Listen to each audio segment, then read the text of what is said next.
I want to dive right into the bigger components and the problem. So 24-25 after 3 seasons. We know that's not the greatest record. He's rebuilding the Dolphins program. We know that was the main reason for hiring the guy, to bring him in and build the Dolphins back where they're supposed to be. He finishes the last season 7 straight. So 7 out of the 8 wins. And the biggest problem is he's just getting settled in Miami. Everyone's starting to love this guy. They're winning games. The camaraderie's high. They keep talking about beating the Patriots twice this season. Yeah, that's great. That's wonderful. But the Patriots, regardless if they beat Mac Jones and Tua, they're both younger players and went to the same program in Alabama, that's wonderful. But that doesn't make you anything special. But let's just talk about this.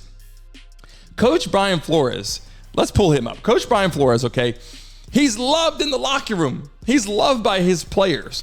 Popular as a coach in the locker room. They love him. They're a big fan, support him. They fight for him every day in, day out. They want to go on the field. They want to play for Brian Flores because they love him as a coach.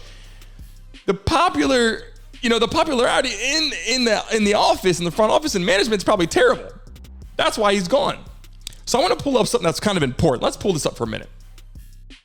His players support him. Brian Flores is supportive. Now, Tua, whether he wants to play Tua or doesn't, there could be some tension there.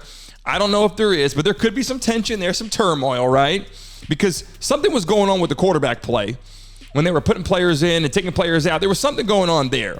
But the bigger picture that as a Miami Dolphins player and as a fan, you have to understand this is the bigger picture here. Chris Grier has been there a long time. Since Chris Grier has been there, the Dolphins organization has not been that successful. But the coaches that keep coming in, they're out. They're in the hot seat and they're gone. Brian Flores was not in the hot seat at this point. If he would have had a terrible losing season, yeah, maybe so. Maybe he would have had a little hot seat coming. But listen, the guy won out in the end of the season. They love him. They want him there. The fans want him there. Something's going on here. The bigger problem that Coach Flores has now is he has to take his whole family, pack everything that they're doing. They just got settled in. It's not like they were here for 6 months and they didn't unpack any boxes. They got here 3 years, they're unpacking, they're probably living life nice, enjoying themselves. It's a great man, great family. Now, all those kids you see in this photo have to all go to another school. They got to pack all their stuff. Now, listen, I understand.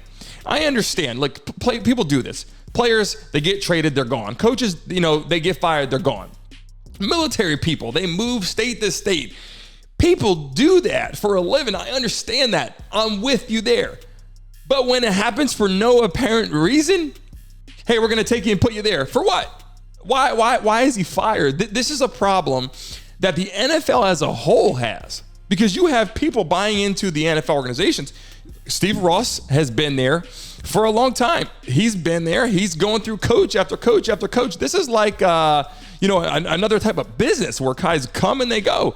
It's like a logistics management company. Let's just get salespeople, get them out. This is what's going on. And the sad part for Miami is you have players, you have fans. They're the ones they're giving their all. The fans are paying high dollar money tickets to come see people play.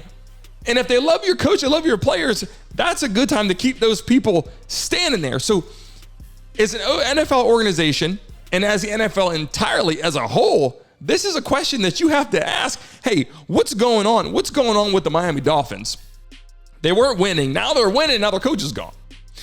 Everyone is expecting them to come into the next season and be amazing because of the success on the way out. They started terribly. Whatever they did, whatever spell they did, whatever Coach Flores did in that locker room, or whatever these players did differently on the field, or was a mental bust, whatever it was, they fixed it. And now they start winning games. So overall, for the Miami Dolphins, is this a good decision or a bad decision? This is a terrible decision. You let go of your coach who's giving you this camaraderie, the feeling of, I'm going to a Dolphins game. The next game they play, I guarantee you, would be sold out. At this point, the bigger question now of all of it, 2 big questions. A, who's coming in? Will the team, the fans, even the organization at this point, the management, will they respect the new guy? Who's going to look at this guy coming in and go, we're winning games, we fired our coach? So that's a problem. The next problem is, well, maybe it's not a problem, actually. Where's Brian Flores going? Maybe that's not a problem anymore, actually. Maybe that's a weight off his shoulders. He might go to an organization that welcomes him with open arms. They want him there. They want to support him. Listen, the guy's a great guy. Everyone's been saying, I haven't heard anything negative about Brian Flores. So at the end of the day, the bigger conversation, the bigger stories will come out where the issues were lying. And let's just say this. Coach Flores, we know you're a great guy. Everyone likes you. Our support's with you. Everyone's rooting for you. Miami also want to see you win, but at the end of the day, not a good decision. We'll see how the rebuilding comes, but hats off to Brian Flores, and hopefully he lands a great job.